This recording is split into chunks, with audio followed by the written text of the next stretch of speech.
Hello दोस्तों, क्या हाल है। तारीख आज 2 दिसंबर 2025, दिन मंगलवार, हिंदी तिथि द्वादशी। और आइए बात करते हैं आज के मुख्य समाचार में देश भर की तमाम बड़ी खबरों पर नजर डालते हैं। देखिए दोस्तों, एक तो आज की जो द्वादशी तिथि है इसे मत्स्य द्वादशी के रूप में मनाया जाता है, क्योंकि आज ही के दिन भगवान विष्णु ने मत्स्य अवतार लिया था और इसलिए उनके इस अवतार की पूजा भी की जाती है। और वहीं आज के दिन भारत में राष्ट्रीय प्रदूषण नियंत्रण दिवस के रूप में भी मनाया जाता है। यह दिन 1984 की भोपाल गैस त्रासदी के पीड़ितों की याद में मनाया जाता है। जी हाँ दोस्तों, वो दिन था आज ही का 2 दिसंबर 1984। समय रात के ठीक 8:30 बजे। मध्य प्रदेश की राजधानी भोपाल की हवा जहरीली हो रही थी। थोड़ी और रात होते होते आधी रात को जब 3 तारीख लगी तो पूरी हवा जहरीली हो गई। 2-3 दिसंबर की मध्य रात भोपाल के लिए जब हवा में मौत बह रही थी। सरकारी आंकड़ों के मुताबिक इस दुर्घटना में 3787 लोगों की मौत हुई थी, जबकि इस गैस रिसाव के चलते 6.25 लाख से भी ज्यादा लोग घायल हो गए थे या अपंग हो गए थे। मतलब लाखों लोगों की जिंदगी खत्म हो गई थी। सुप्रीम कोर्ट में पेश किए गए आंकड़ों में तो बताया गया कि 15,000 से भी ज्यादा लोगों की जान गई थी इस दुर्घटना में।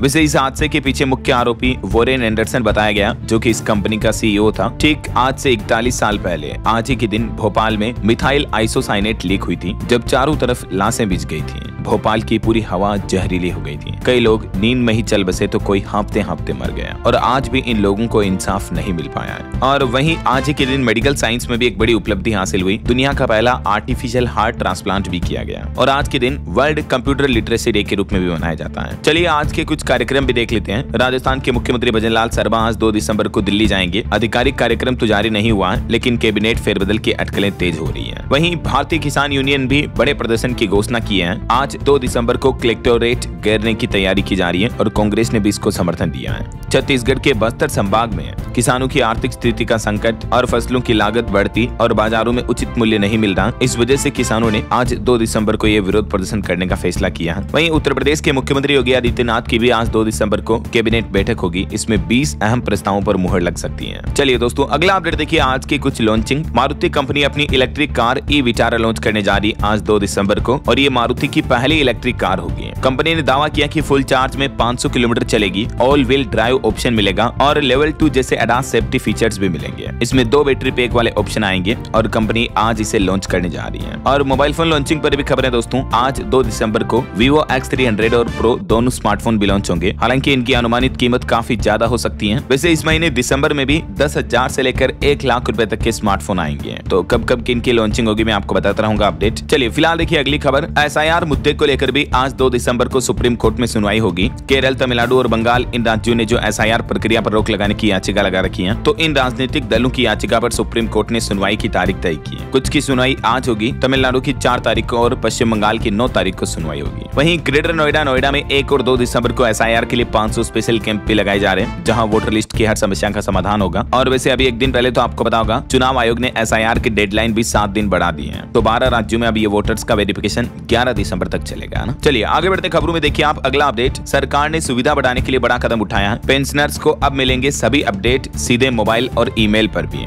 जी हाँ, दरअसल केंद्र सरकार ने पेंशनर्स की सुविधा और पारदर्शिता बढ़ाने के लिए ये अहम कदम उठाया है। अब पेंशन से जुड़े जितने भी अपडेट्स होंगे ना, चाहे आपके पेंशन खाते में पैसे जमा होते हैं या जो कुछ भी, जैसे पेंशन क्रेडिट होते हैं, आपको ईमेल, SMS और व्हाट्सएप पर स्लिप भेज दी जाएगी। SMS अलर्ट मिल जाएगा। तो ये सरकार का नया प्लान है। और वहीं दोस्तों, बैंकों के लोन और FD पर भी चौंकाने वाली रिपोर्ट सामने आ रही है। देखिए, नुकसान का खेल खेल रहे हैं बैंक। बीते महीने अक्टूबर में नए कर्जों पर 0.18% तक ब्याज बढ़ाया। ये रिपोर्ट्स वैसे SBI की तरफ से जारी की गई है, जिसमें बताया गया कि सभी बैंक समूहों ने नए ऋणों पर ब्याज दरें भी बढ़ा दी हैं। मतलब लोन की रेटें तो बैंक बढ़ा रहे हैं, जबकि जो जमा यानी FD पर भी ब्याज दरों में 0.04 से 0.5% तक की कमी कर दी है। इसका मतलब ये हुआ कि बैंकों ने दोनों ओर से ग्राहकों को घाटा दिया। एक तरफ लोन महंगा कर रहे हैं, दूसरी तरफ FD RD जमा रकम का ब्याज भी कम कर रहे हैं ना। मतलब RBI ने, जो भारतीय रिजर्व बैंक ने रेपो रेट में भारी कटौती की है, उसके बावजूद भी कर्ज लेने वाले ग्राहकों को इसका पूरा फायदा नहीं मिल पा रहा है। ये SBI की तरफ से रिपोर्ट्स में चौंकाने वाली जानकारी दी गई। वैसे अभी हमारे देश के प्रमुख बैंकों के होम लोन की ब्याज दरें क्या चल रही है, जिनकी लिस्ट भी आप देख सकते हैं। और चलिए कुछ और रिपोर्ट सामने आने देखिए आप। बीते महीने नवंबर में UPI ट्रांजैक्शन ने एक बार फिर से नया इतिहास रच दिया। 20.47 अरब ट्रांजैक्शन हुए, जो कि सालाना आधार पर 32% तक का वार्षिक उछाल रहा। नवंबर में UPI के जरिए कुल 26 लाख करोड़ से भी ज्यादा का लेन देन हुआ। 2047 करोड़ ट्रांजैक्शन हुए हैं, 32% ग्रोथ के साथ, है ना। और HSBC की भी एक रिपोर्ट देखिए, भारत का मैन्युफैक्चरिंग PMI भी बीते महीने नवंबर में 56.6 पर रहा। ग्रोथ रफ्तार में हल्की सुस्ती देखने को मिली है। वहीं दोस्तों नवंबर में सरकार का GST कलेक्शन भी काफी अच्छा रहा। 1.70 लाख करोड़ का GST कलेक्शन हुआ टोटल, 2.25 लाख करोड़ के लगभग। हालांकि अक्टूबर की तुलना में ये 26,000 करोड़ कम हुआ। और फ्यूल डेटा पर भी एक रिपोर्ट सामने आ रही है कि त्योहारी सीजन और GST कटौती से डीजल खपत भी 6 महीने के उच्च स्तर पर पहुंची है। ऊर्जा मांग में और भी तेज उछाल देखने को मिल रहा है। और वहीं दोस्तों भारतीय रुपये की वैल्यू पर चौंकाने वाली खबर आ रही है कि भारत और अमेरिका व्यापार वार्ता और डॉलर की बढ़ती मांग की वजह से रुपये में बड़ी गिरावट देखने को मिली है और आने वाले दिनों में तो और बढ़ेगा दबाव। देखिए डॉलर के मुकाबले रुपया भारी गिरावट के साथ 89.79 के सर्वकालिक निचले स्तर पर पहुंचा। मतलब $1 की कीमत अभी 89 रुपए और 79 पैसे तक हो चुकी है। इतना गिर गया रुपया, सबसे लोएस्ट लेवल पर चल रहा है। विदेशी निवेशक लगातार पैसा निकाल रहे हैं, डॉलर की मजबूती से दबाव बढ़ा है। तो जब भी रुपये में गिरावट देखने को मिलती है तो इसके कुछ फायदे और कुछ नुकसान दोनों होते हैं, जिनका कंपैरिजन भी आप देख सकते हैं। और वहीं भारत की इंडस्ट्रियल ग्रोथ पर भी एक रिपोर्ट आ रही है कि बीते 14 महीनों के बीच सबसे निचले स्तर पर चल रही है IIP ग्रोथ रेट। बीते महीने अक्टूबर में तो सिर्फ 0.4% रही। इंडस्ट्रियल ग्रोथ का मतलब जो भारत का औद्योगिक उत्पादन वृद्धि दर है ना, वो अक्टूबर में घटी है। और ऑटो इंडस्ट्री से रिपोर्ट आ रही है कि वाहनों की बम्पर बिक्री अभी भी जारी है। नवंबर में भी मारुति ने रिकॉर्ड तोड़ यात्री वाहन बेचे। ये मारुति सुजुकी इंडिया की तरफ से डेटा जारी किए गए, देख सकते हैं आप। मतलब दूसरी ऑटो कंपनियों के मुकाबले मारुति की बिक्री काफी अच्छी रही है। नवंबर 2025 में 19% तक का उछाल आया। SUV और सीवीज कारों की बिक्री ज्यादा हुई है। और वहीं भारत के कॉर्पोरेट्स पर भी चौंकाने वाली रिपोर्ट देखिए, बीते 5 साल में 2 लाख से भी ज्यादा निजी कंपनियां बंद हुई हैं। मतलब देखिए भारत की इतनी लाखों कंपनियां बिल्कुल स्टॉप हो गई, क्लोज हो गई। और इन कंपनियों में काम करने वाले कर्मचारियों के पुनर्वास की भी कोई योजना नहीं है। ये जानकारी खुद कॉर्पोरेट मामलों के राज्य मंत्री हर्ष मल्होत्रा की ओर से सदन में पेश की गई। अभी जो संसद का मानसून सत्र शुरू हुआ ना, उसमें ये डेटा जारी किए गए। देखिए आप, कहीं न कहीं हमारे देश की इंडस्ट्रियल और कॉर्पोरेट की हालत काफी खराब चल रही है। इन डेटा को देख करके तो बिल्कुल ऐसा ही प्रतीत होता है। चलिए अगला अपडेट आ रहा, बैंक ऑफ महाराष्ट्र का OFS आज मंगलवार को खुलेगा और इसमें 5% हिस्सेदारी बेचेगी सरकार। केंद्र सरकार की तरफ से ये प्लान किया गया। चलिए आगे बढ़ते हैं खबरों में। देखिए आप, अगली बड़ी महत्वपूर्ण खबर, अब आपका मोबाइल चोरी होने का टेंशन नहीं रहेगा, क्योंकि सभी स्मार्टफोन में प्री लोड होगा संचार साथी मोबाइल ऐप। सरकार की तरफ से आदेश जारी कर दिए गए हैं। सभी स्मार्टफोन कंपनियों को भारत सरकार ने निर्देश दिया कि ये जो संचार साथी मोबाइल ऐप है, ये डिफॉल्ट डालना ही है। इस ऐप के माध्यम से यूजर संदिग्ध कॉल की भी रिपोर्ट कर सकते हैं, अपने मोबाइल का IMEI नंबर चेक कर सकते हैं और चोरी हुए फोन को ब्लॉक कर सकते हैं। तो कुल मिलाकर सरकार का कहना कि ये ऐप साइबर सुरक्षा के लिए काफी महत्वपूर्ण है, राइट। और इससे चोरी हुए फोन को ढूंढने में भी मदद मिलेगी। तो चाहे आप Apple, Samsung, Vivo, Oppo, Xiaomi किसी भी कंपनी का फोन लेते हो, अब आपको ये ऐप डिफॉल्ट डाउनलोडेड मिलेगा। और इतना ही नहीं, जो नए स्मार्टफोन अभी तक मार्केट में बिके नहीं है, उनके लिए भी सरकार ने बड़ा फैसला लेते हुए आदेश जारी किया कि सभी नए मोबाइल फोन में 90 दिनों के भीतर प्री इंस्टॉल होगा संचार साथी ऐप, जो आम लोगों की, आम यूजर्स की इन सभी मामलों में मदद करेगा। तो एक तरह से ये साइबर सिक्योरिटी अब आपके मोबाइल फोन में डिफॉल्ट मिलेगी, है ना। सरकार ने डेटा जारी करते हुए ये भी बताया कि संचार साथी ऐप के माध्यम से 7 लाख से भी ज्यादा फोन रिकवर हुई है। यही वजह है कि केंद्र सरकार ने सभी मोबाइल निर्माता कंपनियों को ये आदेश जारी किया है। चलिए अगला अपडेट देखिए, जो सुप्रीम कोर्ट के नए CGI बने सूर्यकांत, तो उनकी बेंच ने भी सुनवाई के दौरान एक बड़ा आदेश सुनाया। देखिए आप, कि अब CBI जांच एजेंसी जो है ना, वो देश भर के डिजिटल अरेस्ट केस की जांच करेगी। सुप्रीम कोर्ट ने निर्देश दिया कि सभी राज्य सरकारें भी इस जांच एजेंसी की मदद करें, सहायता करें। सुप्रीम कोर्ट बोला कि हमारे देश में आए दिन तेजी से साइबर क्राइम बढ़ते जा रहे हैं और आजकल तो डिजिटल अरेस्ट के मामले काफी ज्यादा हो रहे हैं, राइट। तो इन्हीं सब मामलों की जांच अब CBI एजेंसी करेगी, ताकि ऐसे मामलों को जड़ से खत्म किया जा सके। वैसे साइबर ठगी के कई अलग अलग तरीके हो सकते हैं। ये 3 प्रमुख तरीके होते हैं। लोगों को इन्वेस्टमेंट स्कीम के नाम पर फंसाया जाता है सोशल मीडिया वगैरह पर, टेलीग्राम पर। दूसरा जो आजकल सबसे ज्यादा ट्रेंडिंग है, डिजिटल अरेस्ट स्कीम। इसमें ठग जो होते हैं वो खुद को CBI, पुलिस या ED अफसर, अधिकारी बताकर सामने वाले को फोन करते हैं और नकली कॉल, फर्जी दस्तावेज बताकर उन्हें डराकर उनसे पैसे वसूलते हैं। और तीसरा टाइप का स्कीम होता है बॉस स्कीम, जिसमें भी ठग खुद को कंपनी या CFO वगैरह बताकर कर्मचारियों से ठगी करते हैं। रोजाना मैं आपको इस तरह की खबरें बताता रहता हूँ कि सावधान रहा करो दोस्तों। ये देखिए, यूपी के फतेहपुर में अभी कल ही अंतर्राष्ट्रीय साइबर गैंग ने ATS तो कभी CBI बताकर ठगे 18 करोड़ रुपए। इस बड़े ग्रुप का खुलासा किया है यूपी पुलिस ने। नोएडा से ये धरे गए, दुबई व कंबोडिया से भी जुड़े इनके तार मिले। अंतर्राष्ट्रीय गिरोह चलते हैं ऐसे पूरे संगठन। तो इनको अभी गिरफ्तार कर लिया और आरोपियों के पासपोर्ट भी जब्त कर लिए गए हैं। एक और मामला देखने को मिला हैदराबाद में भी। देखिए, फर्जी कॉल सेंटर का पर्दाफाश हुआ। इस मामले में भी 9 लोगों को गिरफ्तार किया गया। ऑस्ट्रेलियाई नागरिकों से ये यहाँ बैठकर 10 करोड़ रुपए ठगे। 12 कंप्यूटर और 7 मोबाइल और चेकबुक भी जब्त हुई। तो साइबर ठगों से सावधान रहें, सतर्क रहें दोस्तों, है ना। चलिए अगला अपडेट देखिए, सोना चांदी के भाव पर खबर आ रही कि सोना 2209 रुपए बढ़कर 1,29,000 रुपए प्रति 10 ग्राम पहुंच चुका है। एक ही दिन में भारी बढ़ोतरी देखने को मिली सोने और चांदी दोनों में। चांदी का भाव एक ही दिन में 10,800 ₹121 बढ़ा और फिर से चांदी की कीमत 1,75,000 रुपए प्रति किलो पहुंच चुकी है। 1.25 लाख हो गई एकदम से एक ही दिन में। चांदी इतनी महंगी हुई, जबकि इससे पहले चांदी की कीमत 1,64,000 के आसपास ही थी परसों के दिन। तो चांदी तो फिर से नए ऑल टाइम हाई के पास पहुंच चुकी है। और बाकी सोने की कीमत अलग अलग कैरेट के हिसाब से क्या चल रही है आप स्क्रीन पर देख सकते हैं। वहीं दोस्तों मॉर्गन और गोल्डमैन सैक्स ने भी सोने की प्राइस को लेकर एक चौंकाने वाली रिपोर्ट जारी की कि अगले साल 2026 तक सोना 1,60,000 रुपए तक जा सकता है। यानी अगले साल भी गोल्ड प्राइस में तेजी का अनुमान है। जेपी मॉर्गन समेत कई सारी सर्वे एजेंसियों का ये कहना है। चलिए अगली खबर देखिए। दिसंबर महीने की शुरुआत के साथ ही दोस्तों जेट ईंधन की कीमतों में 5.4% की बढ़ोतरी हुई और कमर्शियल एलपीजी गैस सिलेंडर भी 10 रुपए सस्ता हुआ। तो जेट ईंधन की कीमतें बढ़ने की वजह से हवाई कंपनियां अपना टिकट वगैरह बढ़ा सकती हैं और कमर्शियल एलपीजी गैस सिलेंडर जो 19 किलो वाला था ना, उसकी कीमतों में 10 रुपए प्रति सिलेंडर की कटौती हुई है। हालांकि हमारे घरों में जो खाना बनाने वाला घरेलू रसोई गैस सिलेंडर होता है 14 किलो 200 ग्राम वाला, उसकी कीमतों में कोई बदलाव नहीं हुआ है। मैंने आपको बताई थी डिटेल जानकारी कल दिन में ही डीएलएस न्यूज चैनल पर। घरेलू गैस सिलेंडर के रेट्स अभी भी देश के अलग अलग शहरों में क्या चल रहे हैं आप देख सकते हैं। और बाकी ये जो कमर्शियल गैस सिलेंडर के दाम लगभग 10.5 रुपए तक घटे हैं। उसके बाद दिल्ली, कोलकाता, मुंबई, चेन्नई वगैरह में कमर्शियल एलपीजी सिलेंडर की प्राइस क्या चल रही है ये भी आप देख सकते हैं। और देश के प्रमुख शहरों में अभी पेट्रोल डीजल के दाम क्या चल रहे हैं इनकी भी लिस्ट आप इस टेबल में देख सकते हैं। दिल्ली, मुंबई, कोलकाता, चेन्नई, भोपाल, रायपुर, जयपुर, चंडीगढ़ समेत इन सभी शहरों में। बाकी और भी दोस्तों पैन कार्ड, आधार कार्ड को लिंक करने की जो डेडलाइन है वो इस महीने 31 दिसंबर तक ही तय की है इनकम टैक्स डिपार्टमेंट की तरफ से। तो अगर आपका भी आधार पैन अभी तक भी लिंक नहीं है तो इस महीने का मौका है, लिंक जरूर कर लें। और इस महीने दिसंबर में 3 से 5 दिसंबर तक आरबीआई की एमपीसी मीटिंग भी होनी है। तो मीडिया रिपोर्ट्स आ रही है कि इसमें भी 0.25% तक रिजर्व बैंक जो है रेपो रेट में कटौती कर सकता है। तो अगर ये कटौती होती है तो भी बैंकों के लोन वगैरह सस्ते होंगे। वैसे इसी साल आरबीआई का जो रेपो रेट है वो 3 बार घट चुका है, 1% तक की कटौती हुई है ना। बाकी और भी दोस्तों 1 दिसंबर से हमारे देश में क्या सस्ता क्या महंगा हुआ इस बारे में अगर आप डिटेल जानकारी देखना चाहते हो तो डीएलएस न्यूज चैनल पर कल दिन में मैंने एक सेपरेट वीडियो डाला है कि दिसंबर से हमारे देश में क्या क्या सस्ता महंगा हुआ, ठीक है ना। तो इस वीडियो को देख लीजिएगा। और दिसंबर से लागू होने वाले नए नियम भी अगर आपने नहीं देखे हैं तो चैनल पर जाकर विजिट करके आप चेक कर लीजिएगा। ओके चलिए फिलहाल देखिए अगली खबर। केरल राज्य में मुख्यमंत्री के साथ साथ उनके मंत्रियों पर भी ईडी ने बड़ा एक्शन लिया। KIIFB मसाला बॉन्ड मामले में 466 करोड़ का नोटिस जारी किया। और वहीं बड़ी खबर आ रही कि अब और महंगे होंगे तंबाकू और पान मसाले। टैक्स नियमों से जुड़ा विधेयक लेकर आई सरकार। जी हां, संसद के शीतकालीन सत्र के पहले ही दिन लोकसभा में केंद्र सरकार की तरफ से यह नया विधेयक पेश किया गया। इस कानून के तहत तंबाकू, पान मसाला वगैरह पर अतिरिक्त शुल्क लगाने का प्रस्ताव रखा है सरकार ने। वैसे इस बिल का पूरा नाम है स्वास्थ्य सुरक्षा से राष्ट्रीय सुरक्षा उपकर विधेयक। तो सरकार का प्लान है सिगरेट, गुटखा, पान मसाला वगैरह इन पर जीएसटी टैक्स को भी 28 से बढ़ाकर 40% किया जाएगा। और इसके अलावा भी देखिए संसद में वंदे मातरम को लेकर भी होगी तकरीबन 10 घंटे की विशेष चर्चा, जिसमें पीएम मोदी भी शामिल होंगे।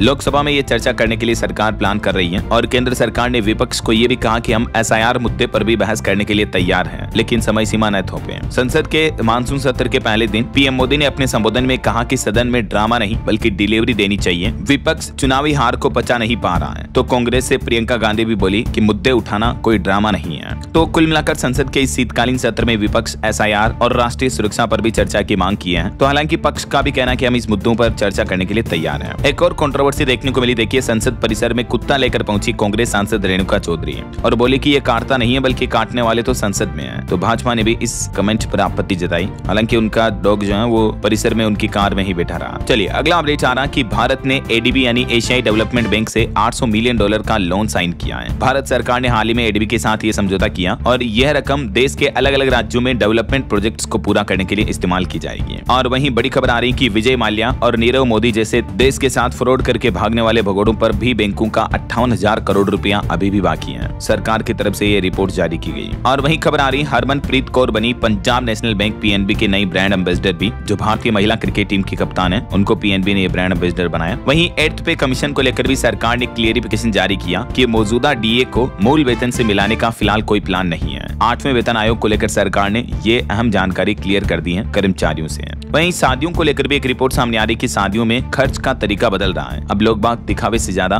वैल्यू पर जोर दे रहे हैं। और वहीं देखिए राजधानी दिल्ली में प्रदूषण के मुद्दे पर भी सुप्रीम कोर्ट ने कहा कि इस प्रदूषण के लिए सिर्फ किसान ही जिम्मेदार नहीं है, क्योंकि सरकारें अक्सर सारे प्रदूषण का ठिकाना किसानों और उनकी पराली जलाने पर फोड़ देती हैं। तो सुप्रीम कोर्ट ने कहा कि कोविड में भी पराली जलाई गई फिर भी आसमान साफ था। तो सरकार अपने प्रदूषण के एक्शन प्लान पर दोबारा विचार करे, ऐसा सुप्रीम कोर्ट ने बीते दिन इस मुद्दे पर सुनवाई करते हुए केंद्र सरकार और संबंधित एजेंसियों को भी फटकार लगाई। और अदालत ने प्रदूषण का केवल किसानों को जिम्मेदार ठहराने पर आपत्ति भी जताई। सुप्रीम कोर्ट ने कहा कि किसानों पर दोष मढ़ना बहुत आसान है, इसकी बजाय तो असल कारणों को ढूंढें और प्रदूषण रोकने पर काम करें। सुप्रीम कोर्ट ने सख्त टिप्पणी करते हुए कहा कि हम हाथ पर हाथ धरे नहीं बैठ सकते हैं और इस मामले पर अब अगली सुनवाई 10 दिसंबर को होगी। उससे पहले दिल्ली सरकार और केंद्र सरकार को अपनी रिपोर्ट भी सबमिट करनी होगी, है ना। तो बहरहाल अभी तो अपन कुछ और महत्वपूर्ण और काम की खबरें देखेंगे दोस्तों, लेकिन इससे पहले वक्त तो चला है आज के ताजा मौसम समाचार जानने का। और हाँ, एक छोटी सी रिक्वेस्ट आपसे यह है कि अगर आप DLS न्यूज चैनल से अभी तक भी जुड़े नहीं हो तो जुड़ जाइए, चैनल को सब्सक्राइब करके बेल आइकन जरूर दबा दीजिएगा और इस वीडियो पर एक लाइक और शेयर भी कर देना, ताकि आपको रोजाना की ताजा खबरें, महत्वपूर्ण मुख्य समाचार, काम के न्यूज अपडेट सबसे पहले आपके मोबाइल पर मिलते रहेंगे। ओके, और चलिए बिना टाइम वेस्ट किए सीधा आगे बढ़ते हैं मौसम अपडेट में। तो सबसे पहले तो बात करते हैं दोस्तों, जो अभी चक्रवाती तूफान दितवा चल रहा है, तो एक राहत की बात यह है कि अब ये तूफान कमजोर होकर एक गहरे दबाव में बदल चुका है। हालांकि अभी भी दक्षिण भारत के राज्यों जैसे तमिलनाडु, आंध्र प्रदेश वगैरह में तो भारी बारिश का अलर्ट है। पुडुचेरी में स्कूल भी बंद रखे गए बीते दिन। और बड़ी चौंकाने वाली चिंता की बात तो देखिए, श्रीलंका में इस तूफान की वजह से 334 लोगों की मौत हो गई। इस चक्रवात की तबाही पर प्रधानमंत्री नरेंद्र मोदी ने भी श्रीलंका के राष्ट्रपति से फोन पर बातचीत की, हर संभव मदद का भरोसा भी दिलाया। और अब ये चक्रवात भारत में टकराने के बाद धीरे धीरे कमजोर हो रहा, डिप्रेशन में बदला, लेकिन आंध्र प्रदेश में लगातार भारी बारिश अभी भी जारी है। मौसम विभाग का कहना है कि अगले 48 घंटे तमिलनाडु, आंध्र प्रदेश वगैरह आसपास के जो तटीय इलाकों वाले राज्य हैं, उनके लिए काफी अहम होंगे। इन राज्यों में भारी बारिश की भी संभावना है। हमारे भारत में भी आपको पता होगा, दितवा ने घुसते ही तबाही मचाई। तमिलनाडु में 3 लोगों की मौत हो गई, 150 के लगभग तो जानवर, मवेशियों की भी जान चली गई। बाकी कुछ अन्य राज्यों में मौसम के हालात क्या चल रहे हैं देखिए आप। मध्य प्रदेश में बीते महीने नवंबर में भी सर्दी ने रिकॉर्ड तोड़ दिया और अभी दिसंबर में और बढ़ेगी ठंड। राजस्थान के भी झुंझुनू, सीकर समेत कई जिलों में शीतलहर का अलर्ट जारी हुआ। हिमाचल के रोहतांग के पास भी बर्फ की चादर जमने लगी। और देखिए, राजस्थान के तो अधिकांश जिलों में शीतलहर की चेतावनी, 3 डिग्री तक पारा भी गिरा। मौसम विभाग का कहना है कि उत्तर भारत के पहाड़ी राज्यों की बर्फीली हवा राजस्थान में अब ठंड और बढ़ाएगी।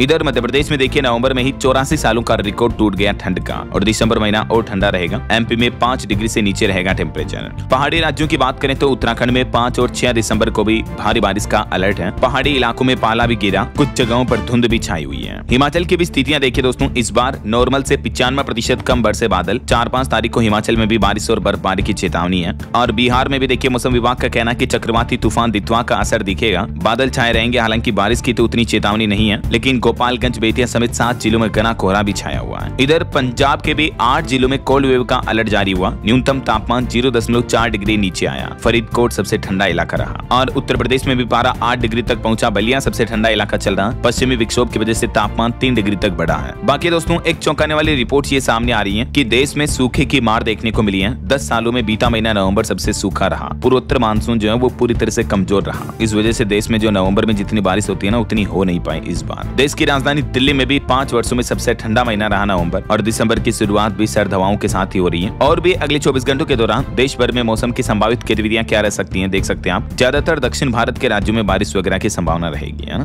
मध्य भारत या उत्तरी भारत के राज्यों में बारिश नहीं होगी। हालांकि कुछ राज्यों में कोहरा और शीतलहर वगैरह की चेतावनी है, जिसकी भी जानकारी आप देख सकते हैं स्क्रीन पर। और एक बड़ी चिंताजनक रिपोर्ट सामने आ रही है दोस्तों कि ऋतुओं का भी चक्र टूटा। जलवायु प्रेरित चरम मौसम से जूझ रहा है हमारा भारत। क्लाइमेट चेंज यानी जलवायु परिवर्तन का कितना गंभीर असर दिख रहा है, ये देखिए। Centre for science and environment और डाउन टू अर्थ की टीम ने 2022 से लेकर 25 तक भारत में घटित अलग अलग मौसम संबंधित घटनाओं का विश्लेषण किया, और इसमें ये चौंकाने वाली रिपोर्ट सामने आई। वैज्ञानिकों का ये अध्ययन बताता है कि भारत में ऋतुओं के मौसम के समय में भी बदलाव होने लगा। मौसम चक्र ही बदल रहा है, और यही हालात रहे तो आने वाले कुछ सालों में भारत में गंभीर मौसमी स्थितियां देखने को मिलेगी, जैसे ठंड के सीजन में लू चलना या मानसून से पूर्व बाढ़ जैसी आपदाएं। और वैज्ञानिकों का कहना है कि ऐसे हालातों में भारत सिर्फ अकेला नहीं है, बल्कि दुनिया भी विषय मौसम की मार झेल रही है। तो दीर्घकालिक खतरा बढ़ेगा कुल मिलाकर इससे, है ना। किसानों की फसलों वगैरह को भी नुकसान होगा। ओके, और चलिए दोस्तों आगे बढ़ते हैं। अब अपन खबरों में कुछ मार्केट अपडेट्स पर भी नजर डाल लेते हैं। तो देखिए, बीते दिन शेयर मार्केट ने नया ऑल टाइम हाई बनाया, फिर गिरा। सेंसेक्स 65 अंक नीचे 85,642 पर बंद हुआ। वहीं क्रिप्टो मार्केट में भी बड़ा भूचाल देखने को मिला। घंटे भर में ही $400 मिलियन का सफाया हो गया। बिटकॉइन समेत टॉप 10 क्रिप्टो करेंसी में बड़ी गिरावट आई है बीते दिन। और निवेशकों के लिए अपडेट्स हैं। ICICI prudential asset management IPO को भी सेबी से अंतिम मंजूरी मिल चुकी है। ये देश का सबसे बड़ा AMC इश्यू होगा। और वहीं खबर देखिए, ड्रोन बनाने वाली कंपनी के शेयर में एक ही दिन में 20% तक की गिरावट देखने को मिली। लोअर सर्किट लग गया। मार्केट रेगुलेटर सेबी ने इसके प्रमोटर को भी बैन कर दिया। ड्रोनाचारी एरियल इनोवेशंस के स्टॉक में ये बिग फॉल देखने को मिला है। और निवेशकों के लिए एक और खबर आ रही कि अगले 2 महीने में 2 दर्जन से भी ज्यादा कंपनियां IPO लाने की तैयारी में है। 40,000 करोड़ रुपए जुटाएगी मार्केट से। वहीं एक रिपोर्ट आ रही कि दुनिया भर की टॉप 10 हथियार कंपनियों की कमाई लगभग 6% बढ़ी है। यानी डिफेंस सेक्टर में जो कंपनियां हैं उन्होंने अच्छा रिटर्न दिया है। भारत की भी 3 कंपनियों में बड़ा उछाल देखने को मिला। सिप्री की तरफ से ये लेटेस्ट रिपोर्ट जारी की गई। चलिए मार्केट के बाद आगे बढ़ते हैं खबरों में। देखिए आप बड़ी खबर, हिमाचल प्रदेश सरकार ने एक अनोखा ऑफर निकाला है कि प्रदेश में ड्रग्स रखने वालों की जानकारी देने वाले को मिलेगा 10 लाख रुपए तक का इनाम। हिमाचल के मुख्यमंत्री सुखविंदर सिंह सुक्खू की तरफ से खुद ये घोषणा की गई है। इसके पीछे सरकार का मकसद है कुल मिलाकर राज्य में ड्रग्स तस्करी वगैरह पर रोक लगाना ना।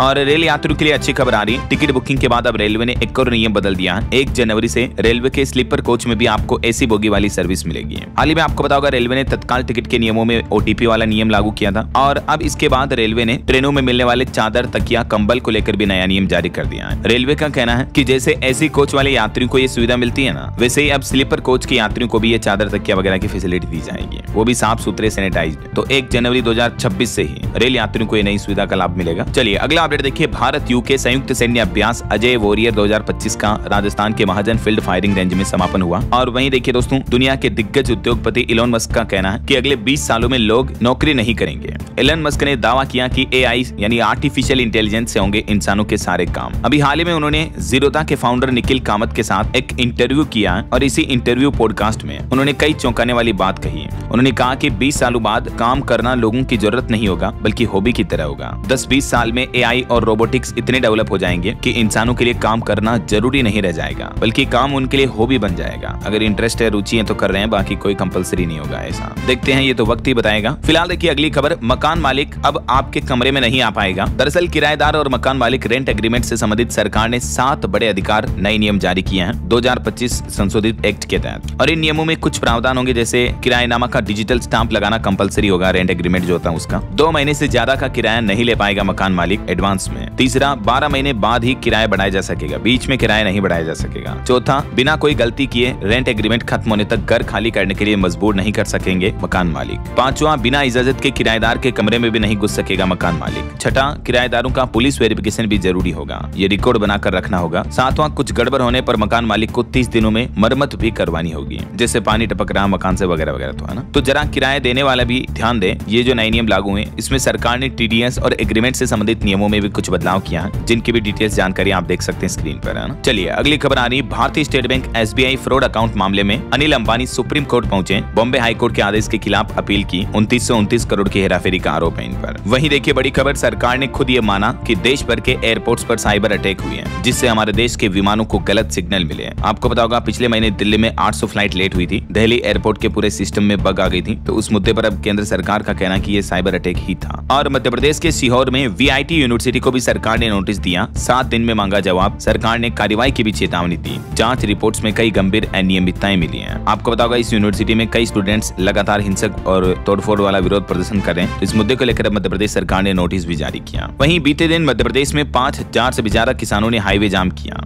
लेकिन आखिरकार 15 घंटों बाद किसानों का आंदोलन स्थगित हो पाया। एमपी के धार में कलेक्टर ने सीएम और पीएम तक मांगे पहुंचाने का आश्वासन दिया, तब जाकर किसान भाई लोग माने। और किसानों का भी एक प्रतिनिधिमंडल दिल्ली जाएगा, इस बात पर भी सहमति बनी है। वैसे बीते दिन मध्य प्रदेश में शीतकालीन सत्र का पहला दिन था और काफी हंगामा भी हुआ विधानसभा में। मध्य प्रदेश में जो कप सिरप से बच्चों की मौत हुई, इस मुद्दे को लेकर और किसानों को लेकर कांग्रेस ने हंगामा किया। एमएसपी पर भी मंत्री बोले कि वेट एंड वॉच, तो विपक्ष काफी भड़क गया। चलिए अगला अपडेट देखिए, चंडीगढ़ में नहीं बनेगी हरियाणा की अलग विधानसभा, केंद्रीय गृह मंत्रालय ने प्रपोजल रद्द किया। मुख्यमंत्री नायब सिंह सैनी को भी सलाह दी कि मामला आगे न बढ़ाएं। वहीं यूपी के संभल में देखिए डीएम और एसपी ने स्वामी राम भद्राचार्य के पेट छुए। जगत गुरु बोले कि वाइफ को लेकर मैंने कुछ गलत नहीं कहा, हमारे देश में तलाक नहीं था। वहीं खबर आ रही उत्तराखंड में भी देखिए, हरिद्वार में कुंभ और अर्ध कुंभ पर मतभेद बना हुआ, अभी भी व्यवस्थाओं पर गुटबाजी तेज हुई। कुछ संत बोले कि अखाड़ा परिषद कुंभ माफिया है, तो विवादित बयानों पर 2 महामंडलेश्वर निष्कासित भी किए गए। और वहीं खबर आ रही, रेप आरोपी आसाराम बापू की जमानत के खिलाफ सुप्रीम कोर्ट पहुंची एक पीड़िता और बोले कि इनकी बेल रद्द की जाए, मतलब उनकी जमानत रद्द करने की मांग की है। कहा कि उनका बाहर रहना केस और उसकी सुरक्षा दोनों के लिए खतरा है। तो पीड़िता ने सुप्रीम कोर्ट में ये चुनौती दी है, जो उन्हें राजस्थान और गुजरात हाईकोर्ट से अभी 6 महीने की जमानत मिली है ना। इस मामले पर पीड़िता का कहना है कि उनकी जमानत तुरंत रद्द की जाए। और जांच में यह भी पता चला कि आसाराम को कोई बीमारी नहीं है। तो यूपी की रेप विक्टिम के पिता सुप्रीम कोर्ट पहुंचे। और वहीं खबर देखिए, पंजाब हरियाणा हाईकोर्ट ने भी अमृतपाल की पेरोल रिजेक्ट करने के डॉक्यूमेंट मांगे। आम आदमी पार्टी सरकार को मंडे तक का टाइम दिया। और इस मुद्दे पर केंद्र सरकार भी बोली कि संसद सत्र में वर्चुअल शामिल नहीं हो सकते हैं। और हिमाचल शिमला के संजौली मस्जिद मामले पर भी रीट याचिका वापस ली गई। वक्फ बोर्ड ने नए सिर से दायर करने की अनुमति मांगी। और ये देखिए दोस्तों, कुदरत का अनोखा नजारा, 7 समंदर पार से आए लाखों फ्लेमिंगो पक्षी। ये दृश्य है गुजरात के कच्छ का। यहाँ का रण पूरा गुलाबी हो गया। इस बार रिकॉर्ड 3 लाख तक पहुँच सकती है इन पक्षियों की संख्या। हर साल ठंड की शुरुआत के साथ ही कई विदेशी पक्षी जो फ्लेमिंगो हैं, इनका जमावड़ा शुरू हो जाता है यहाँ पर गुजरात के कच्छ में। साइबेरिया, ईरान और यूरोप से विदेशी पक्षियों का आगमन शुरू हो गया है। कुछ गुलाबी पंखों वाले फ्लेमिंगो की वजह से कच्छ का रण भी पूरा गुलाबी नजर आ रहा है। ये विदेशी साइबेरिया वेजिटेरियन पक्षी हैं, देख सकते हैं आप, जो समुद्री तटों पर आ जाते हैं हर साल सर्दियों के सीजन में, है ना। चलिए अगली खबर आ रही है। हिमाचल प्रदेश शिमला के झाखू मंदिर में चांदी से नक्काशी होगी, दानदाता ने रखा प्रस्ताव, न्याय समिति ने मंजूरी दी, लगभग 5.5 करोड़ से भी ज्यादा का मास्टर प्लान अप्रूव हुआ। और वहीं एक बड़ी अच्छी खबर देखिए, देश का पहला मल्टीलेयर ग्लास सिरेमिक पैनल होगा। भारतीय वैज्ञानिक बुलेट प्रूफ पैनल बना रहे हैं, AK-47 की गोली भी नहीं भेद पाएगी। अभी बुलेट प्रूफ ग्लास जो ज्यादातर फॉरेन कंट्रीज द्वारा बनाए जाते हैं, लेकिन अब भारत में भी कोलकाता स्थित इस इंस्टीट्यूट के वैज्ञानिक ये made in India bullet proof glass बना रहे हैं, स्वदेशी तकनीक के माध्यम से। चलिए अगली खबर देखिए, पश्चिम बंगाल में SIR के विरोध में BLO ने प्रदर्शन किया। उत्तर प्रदेश में भी असिस्टेंट BLO की सोते मौत हो गई। देश में अब तक 29 BLO की जान जा चुकी है। यूपी राजस्थान में 3 दिन में 3 और BLO की मौत हो गई। इस बीच चुनाव आयोग की तरफ से BLO को कुछ प्रेरणा मोटिवेशन देने वाले वीडियो भी जारी किए गए। मतलब देखिए यार, पहले काम का दबाव बनाया जा रहा है, उसके बाद मोटिवेशन दिया जा रहा है, ये क्या बात हुई। तो SIR का विरोध कर रही है चुनाव आयोग के खिलाफ 3 और जिलों में रोष जताएगी। पश्चिम बंगाल के मुख्यमंत्री ममता बनर्जी रैलियां भी निकालेगी।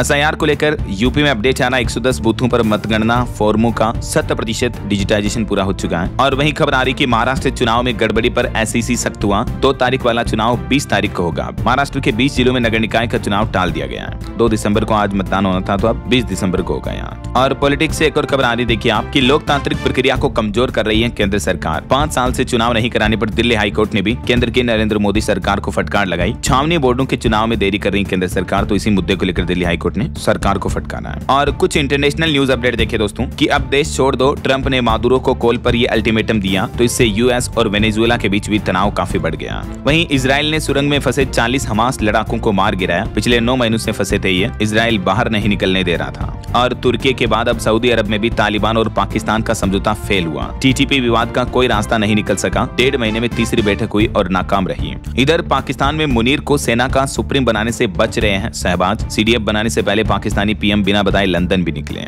वहीं भारत में भी पाकिस्तान के पूर्व PM इमरान की बहन के इंटरव्यू से पाकिस्तान में नाराजगी देखने को मिली। और देखिए, इमरान खान के सपोर्ट में धरने से पाकिस्तान सरकार भी नाराज हुई। बताया जा रहा है कि हटाए जा सकते हैं पख्तूनख्वा के मुख्यमंत्री भी हैं। और बांग्लादेश की पूर्व PM हसीना को प्लॉट कब्जाने के मामले में भी 26 साल की जेल की सजा सुनाई। ब्रिटिश सांसद रही भांजी और उनकी छोटी बहन को भी जेल का ऑर्डर जारी हुआ और तीनों दोषी अभी फरार हैं। और PM मोदी ने बांग्लादेश की पूर्व PM खालिदा जिया के स्वास्थ्य पर भी चिंता जताई, मदद की भी पेशकश की है। वहीं इधर फ्रांसीसी राष्ट्रपति का कहना है कि यूक्रेन की सुरक्षा गारंटी फाइनल हुई, रूस की डोनबास की मांग को खारिज किया गया। तो ये कुछ अंतर्राष्ट्रीय माहौल चल रहा है। चलिए आगे बढ़ते हैं, अब अपन कुछ और महत्वपूर्ण खबरें देख लेते हैं फटाफट से। दिल्ली ब्लास्ट मामले से जुड़े कुछ बड़े अपडेट देखिए दोस्तों। डॉक्टर शाहीन के घर NIA ने छापा मारा, पिता और भाई से 2 घंटे तक पूछताछ भी की। एजेंसी के हाथ कुछ जरूरी सबूत लगने का भी हिंट है। और दिल्ली ब्लास्ट मामले को लेकर कश्मीर और यूपी लखनऊ में भी 8 और जगहों पर NIA ने रेड की, जिसमें आतंकी साइन और ड्रोन हमलों की प्लानिंग करने वाले बिलाल के घर की भी तलाशी ली गई। और उत्तराखंड के मौलाना को भी इसी मामले में पूछताछ के लिए 20 घंटे बाद छोड़ा NIA ने। आतंकी उमर के फोन में इसका नंबर मिला था। और इधर अल फलाह यूनिवर्सिटी के मालिक को भी राहत नहीं मिली, 14 दिन की और न्यायिक हिरासत में भेजा गया। चलिए अगला अपडेट देखिए, मध्य प्रदेश में भी एक और पाकिस्तानी प्रायोजित आतंकी नेटवर्क का खुलासा हुआ। आतंकी मॉड्यूल से जुड़ाव के आरोप में युवक भी गिरफ्तार हुआ MP के दतिया से। और हरियाणा में भी देखिए ऑपरेशन हॉटस्पॉट डोमिनेशन शुरू हुआ। 5 कुख्यात समेत 136 अपराधियों को गिरफ्तार किया गया। इधर बिहार पटना पुलिस ने भी टॉप 10 अपराधी में शामिल दुर्गेश पंडित को गिरफ्तार कर लिया, जो 12 साल से अलग अलग राज्यों में ठिकाना बदल रहा था। और वहीं खबर आ रही कि भारत नेपाल का संयुक्त सैन्य अभ्यास सूर्य किरण अभी भी जारी है। खेल जगत से अच्छी खबर देखिए, भारत U17 फुटबॉल टीम ने ईरान को 2-1 से हराया और एशिया कप 2026 के लिए क्वालिफाई भी कर लिया है। चलिए अगली खबर देखिए, सरकार ने डेटा जारी करते हुए बताया कि भारत अभी दुनिया की 60% वैक्सीन बनाता है मेडिकल सेक्टर में और 20% से भी ज्यादा जेनेरिक दवाइयों का निर्यात करता है। खुद विदेश मंत्री डॉक्टर एस जयशंकर की तरफ से डेटा जारी किए गए। वहीं PM मोदी का भी कहना है कि मिशन शक्ति की उपलब्धियों को आगे बढ़ाया जाएगा और भारत की प्रगति के केंद्र में है नारी शक्ति भी। और यात्रा करने वाले लोगों के लिए अच्छी खबर है, IRCTC ने शुरू की रामायण यात्रा टूर पैकेज। 17 दिन में भगवान राम से जुड़े 30 से भी ज्यादा स्थानों के दर्शन करने का मौका मिलेगा आपको। IRCTC की तरफ से 16 रात और 17 दिन का भक्ति टूर पैकेज लॉन्च किया है। इस यात्रा की शुरुआत आज 2 दिसंबर से होने जा रही है इन रूट पर। और वहीं खबर देखिए, पश्चिम बंगाल में बालू तस्करी पर ED ने बड़ा एक्शन लिया। कोलकाता, झाड़ग्राम समेत 8 ठिकानों पर छापेमारी की है। हिमाचल प्रदेश के मुख्यमंत्री सुखविंदर सिंह सुक्खू बोले कि हिमाचल में अधिकारियों और कर्मचारियों के लिए तबादला यानी ट्रांसफर नीति भी बनाई जाएगी। और रोड सेफ्टी को लेकर सरकार का प्लान है। भारतीय ट्रक और बसों में जल्द ही अनिवार्य होगा ADAS सेफ्टी फीचर। सड़कों पर सुरक्षा बढ़ाने के लिए सरकार ये बड़ी पहल कर रही है। वहीं देखिए, बंगाल की खाड़ी में गरजे ब्रह्मोस, सटीक निशाने के साथ गाइडिंग और कंट्रोल सिस्टम का घातक प्रदर्शन किया। भारतीय वायुसेना ने बंगाल की खाड़ी में ये शक्ति परीक्षण किया। चलिए अगला अपडेट देखिए। भारत में निवेश क्रांति देखने को मिल रही है। बीते 10 साल में पीएमएस और एआईएफ ने छुआ 23 लाख करोड़ का आंकड़ा, यानी दिनों दिन हमारे देश में इन्वेस्टमेंट बढ़ रहा है ऐसा। और दवा मार्केट कंपनियों पर भी सरकार ने सख्त आदेश जारी किया। बिना लाइसेंस उत्पाद बेचने पर सख्त कार्रवाई की जाएगी। हर कंपनी को लेना होगा अलग से परमिट। वहीं भारत यूके के बीच सैन्य अभ्यास अजय वॉरियर संपन्न हो चुका है। नेपाल के बीच अभी भी चल रहा है। और देखिए रक्षा मंत्री राजनाथ सिंह बोले कि रक्षा के क्षेत्र में भी आत्मनिर्भर बनेगा हमारा भारत। नवाचार और शोध को बढ़ाने के लिए सरकार ने नया प्लान भी बनाया है। वित्त मंत्री निर्मला सीतारमण भी बोली कि वित्त मंत्रालय एलआईसी को निवेश की सलाह नहीं देता है। अदानी में निवेश भी एसओपी के तहत किया गया है। और देखिए लोगों का जो बैंकों में पैसा पड़ा है अनक्लेम्ड मनी, उसको वापस लेने के लिए भी आरबीआई अभी विशेष अभियान चला रहा है। देश भर के अलग अलग राज्यों में बैंकों में तकरीबन 77,000 करोड़ रुपए जो लावारिस पड़े हैं, तो इस अभियान के माध्यम से आप उन मनी को क्लेम कर सकते हैं। आरबीआई के इस पोर्टल पर जाकर के आपको अकाउंट बनाना है और डिटेल्स चेक करनी है। और वहीं देखिए राज्य कर विभाग की सालाना रिपोर्ट 4029 करोड़ की कर वसूली की गई। सचल दलों और एसआईबी की ये बड़ी कार्रवाई है। और यूपी कैबिनेट बैठक में देखिए आज कुछ बड़े फैसले लिए जाएंगे। अयोध्या में वर्ल्ड लेवल का मंदिर म्यूजियम बनाया जाएगा, टेम्पल म्यूजियम बनेगा। अफसरों और कर्मचारियों को भी योगी सरकार बड़ी सौगात दे सकती है। योगी कैबिनेट में आज 20 अहम प्रस्ताव पारित किए जाएंगे कैबिनेट बैठक में। और उत्तराखंड के मुख्यमंत्री पुष्कर सिंह धामी की बड़ी घोषणा, संस्कृत के उत्थान और विकास के लिए गठित होगा उच्च स्तरीय आयोग, संस्कृत भाषा को बढ़ावा देने के लिए। और देखिए कश्मीर में बीएसएफ को बड़ी कामयाबी मिली। सीमा से आतंकी ठिकानों तक दुश्मन को दिया करारा जवाब। रिपोर्ट्स आ रही कि इसी साल 2025 में भी 8 आतंकवादियों को बीएसएफ ने ढेर किया। और वहीं हरियाणा राज्य में देखिए सरकार ने एचएसएससी को मांग भेजने की बढ़ाई डेडलाइन। ग्रुप सी भर्ती मामले को लेकर मुख्य सचिव ने जारी किए दिशा निर्देश। और महादेव सट्टा ऐप मामले में 7 और एजेंट गिरफ्तार हुए। 6000 ग्राहकों की आईडी से करोड़ों की ठगी का नेटवर्क ध्वस्त हुआ। मध्य प्रदेश के मुख्यमंत्री डॉक्टर मोहन यादव सरकार के 2 साल पूरा होने के मौके पर मंत्रालयों के कामकाज की हाई लेवल समीक्षा बैठक हुई। मंत्रियों को अपना रिपोर्ट कार्ड भी देना होगा। और वहीं करंट अफेयर्स का एक अपडेट बता दूं, रेज बेट ये वर्ड बना ऑक्सफोर्ड का word of the year. Oxford university में डिक्शनरी में इसे 2025 का वर्ड ऑफ द ईयर घोषित किया है। बॉलीवुड से कुछ खबरें देखिए दोस्तों। दिलजीत दोसांझ की बॉर्डर 2 फिल्म जनवरी में रिलीज होगी। और हॉलीवुड फिल्म अवतार 3 भी जल्दी भारत में लॉन्च होगी और इसकी एडवांस बुकिंग भी जल्दी शुरू हो जाएगी। भारत में 6 भाषाओं में रिलीज किया जाएगा। इसको डब भी हो चुकी है। देश भर में आईमैक्स में इसके लिए स्पेशल टिकट काउंटर भी बनाए जाएंगे, है ना। ये फिल्म 19 दिसंबर को वर्ल्ड वाइड रिलीज हो रही है। और वहीं साउथ की सुपरस्टार सामंता रुथ प्रभु और फिल्म मेकर राज निधिमुरु ने भी शादी कर ली है। दोनों के बीच उम्र में रिपोर्ट्स के मुताबिक तकरीबन 12 साल का अंतर है। और वहीं खबर देखिए यूपी में अधिकतर जिलों में आदेश जारी हुआ। 25 दिसंबर तक बनाए जाएंगे आयुष्मान गोल्डन कार्ड। बहराइच के डीएम ने भी अधिकारियों को निर्देश दिया। बिहार में विधानसभा में डिजिटल पहल की गई। टेबलेट से भाषण देंगे विधायक और मोबाइल ऐप के जरिए ही पूछेंगे सवाल। वहीं कल वर्ल्ड एड्स डे था, आपको पता होगा। और इस मौके पर एक अच्छी रिपोर्ट आ रही कि एचआईवी के खिलाफ भारत ने बड़ी जीत हासिल की है। नए मामलों में 48% तक की गिरावट देखने को मिली और एड्स से होने वाली मौतों की संख्या में भी 81% तक की कमी आई है बीते कुछ सालों में। और इस मौके पर देश भर में अलग अलग राज्यों में अभियान भी चलाए गए। युवाओं को जागरूक किया गया। देखिए राजस्थान में भी नशे और एचआईवी पर स्टूडेंट्स को जागरूक करते हुए टोल फ्री नंबर भी जारी किया 1097। और मध्य प्रदेश भोपाल से भी रिपोर्ट आ रही कि 3 महीने में 4000 नए एचआईवी मरीज मिले। राजधानी में विश्व एड्स दिवस पर युवाओं में नशे, भेदभाव और एचआईवी के खिलाफ आवाज उठाई, जागरूकता फैलाई। चलिए खबर आ रही आंध्र प्रदेश के विशाखापट्टनम में खुला देश का सबसे लंबा ग्लास स्काई वॉक। हवा में तैरने जैसा अनुभव मिलेगा आपको। और वहीं खबर है अब युक्त धारा पोर्टल से तैयार की जाएगी ग्राम पंचायतों की कार्य योजना। मनरेगा कार्य में भ्रष्टाचार पर रोक लगाने के लिए यूपी सरकार ने यह नया आदेश जारी किया है। वहीं बिहार के किसान भाई लोगों के लिए अच्छी खबर है। टमाटर, लहसुन और मिर्च जैसी सब्जियों की खेती के लिए भी अब किसानों को अनुदान दिया जाएगा। कृषि विभाग में इसके लिए आपको रजिस्ट्रेशन कराना होगा। बिहार के नीतीश सरकार की तरफ से ये ऐलान किया गया है। और चंडीगढ़ में देखिए हरियाणा की नई विधानसभा के प्रस्ताव पर रोक लगी।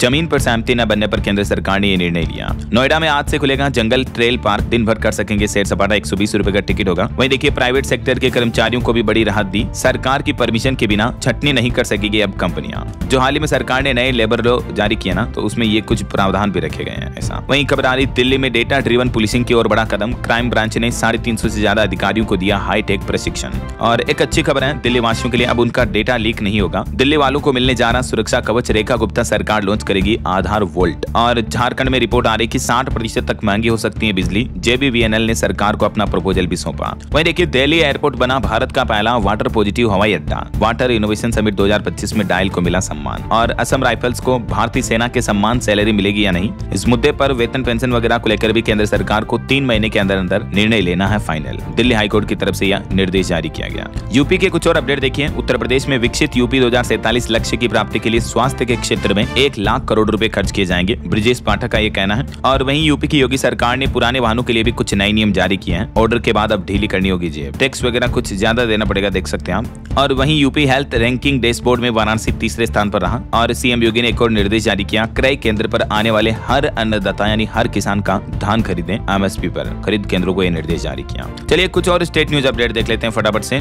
देखिए राजस्थान के बालोतरा में ये बड़ी दुर्घटना हो गई। ट्रेलर में जिंदा जला ड्राइवर, ये बेकाबू ट्रेलर डिवाइडर से टकरा गया। वहीं राजस्थान में अब बिना गाइडलाइन के नहीं चलेंगे स्पा सेंटर, जोधपुर में प्रशासन ने निर्देश जारी किया। और एक पेड़ मां के नाम अभियान के तहत भी राजस्थान में 14 करोड़ पौधे लगाए गए। सरकार ने विधानसभा में आंकड़े जारी किए हैं। और मध्य प्रदेश में भी ये बच्चों की मौत वगैरह को लेकर संसद के शीतकालीन सत्र में पहले दिन हंगामा हुआ, मैंने आपको बताया था। इसके अलावा आज मंगलवार को मुख्यमंत्री करेंगे मंत्रियों के परफॉर्मेंस का रिव्यू। 2 और 3 तारीख को फिर भोपाल और 8-9 तारीख को इन जिलों में एक्शन प्लान भी बनाया जाएगा। और बीते दिन गीता जयंती के मौके पर भी देखिए मध्य प्रदेश के इंदौर में भी कार्यक्रम का आयोजन हुआ। मुख्यमंत्री ने गीता भवन का लोकार्पण भी किया। उज्जैन में भी अंतर्राष्ट्रीय गीता महोत्सव की शुरुआत हुई। मुख्यमंत्री मोहन यादव बोले कि गीता हर बच्चे के बस्ते में होनी चाहिए। प्रदेश भर में 3 दिन तक ये आयोजन होंगे। और हरियाणा में देखिए कुरुक्षेत्र में एनआईटी स्टूडेंट की मिर्गी का दौरा पड़ने से मौत हो गई। चलिए कुछ एजुकेशनल अपडेट्स देख लेते हैं फटाफट से। महाराष्ट्र पुलिस में जो बंपर भर्ती निकली हुई है, इसमें आवेदन करने की आखिरी तारीख 7 दिसंबर तक बढ़ा दी गई है। 15,631 टोटल पोस्ट है। ठीक है। इसके अलावा यूपी पुलिस में भी 22,000 पदों के लिए भर्ती प्रक्रिया इसी महीने शुरू कर दी जाएगी। ये यूपी सरकार का प्लान है। और बिहार बोर्ड 3 दिसंबर को कल जारी करेगा इंटर और मैट्रिक के मॉडल पेपर भी, तो आप ऑफिशियल पोर्टल पर चेक कर लें। यूपी पीसीएस भर्ती पदों की संख्या बढ़कर 920 हुई और प्रीलिम्स का रिजल्ट भी जारी हो चुका है। मेंस के लिए 11,727 अभ्यर्थी पास हुए हैं। अच्छा वैसे देखिए दोस्तों, उत्तर प्रदेश में बीती देर रात यूपी आगरा के ISBT बस स्टैंड पर बम की सूचना मिली। यूपी पुलिस ने आसपास का इलाका भी खाली करा दिया। एक लावारिस बैग मिला था। बैग को देखा तो इसमें कुछ पार्टी क्रैकर्स रखे थे, मतलब पार्टी में छोड़ने वाले पटाखे वगैरह। और वहीं देखिए झारखंड में भी सरकार प्लान कर रही, पेन नंबर अनिवार्य होने से 10वीं 12वीं की परीक्षा से वंचित हो सकते लाखों छात्र। परेशानी बड़ी काफी। और यूपी बोर्ड एग्जाम को लेकर 10वीं 12वीं के एग्जाम सेंटर्स की भी लिस्ट जारी हुई। यूपी लखनऊ में रोडवेज में 120 संविदा ड्राइवरों की भी भर्ती होगी। 1 और 2 दिसंबर को रोजगार मेला भी चल रहा है। हिमाचल में निजी स्कूलों में पढ़ा रहे बीएड प्रशिक्षकों के लिए ब्रिज कोर्स जरूरी हुआ। 25 दिसंबर तक आवेदन कंपलसरी होगा। और गुजरात पुलिस में भी 13,591 पदों पर भर्ती का नोटिफिकेशन जारी हुआ। कल 3 दिसंबर से आवेदन शुरू होंगे और इसमें लास्ट डेट रहेगी 23 दिसंबर तक। ओके, और एजुकेशन के बाद अंत में आज के राशिफल पर नजर डाल लेते हैं। देखिए तुला राशि वालों को किस्मत का साथ मिलेगा और कुंभ राशि वालों की भी इनकम सोर्स बढ़ेंगे। बाकी और भी दोस्तों कुछ अलग अलग राशियों का राशिफल आप देख सकते हैं स्क्रीन पर। और हाँ दोस्तों, आप मुझे कमेंट करके बताइए कि अभी हमारी भारतीय सेना इंडियन आर्मी का किस पड़ोसी देश के साथ युद्धाभ्यास चल रहा है। कमेंट करके बताइए। सही जवाब देने वाले लोगों को रेंडमली सेलेक्ट होने पर DLS न्यूज टीम की तरफ से शानदार सरप्राइज गिफ्ट जीतने का मौका मिलेगा। और इसी के साथ ही अगर आपको वीडियो अच्छा लगा तो इसे लाइक करना, शेयर भी करना। DLS न्यूज चैनल को सब्सक्राइब करके बेल आइकन जरूर दबा देना, रोजाना ऐसी इंफॉर्मेटिव जानकारियां, महत्वपूर्ण समाचार देखते रहने के लिए। ओके, ख्याल रखिएगा अपने आप का, अपने परिवार का। मिलेंगे अगले नेक्स्ट अपडेट में, तब तक के लिए जय हिंद, जय भारत, वंदे मातरम।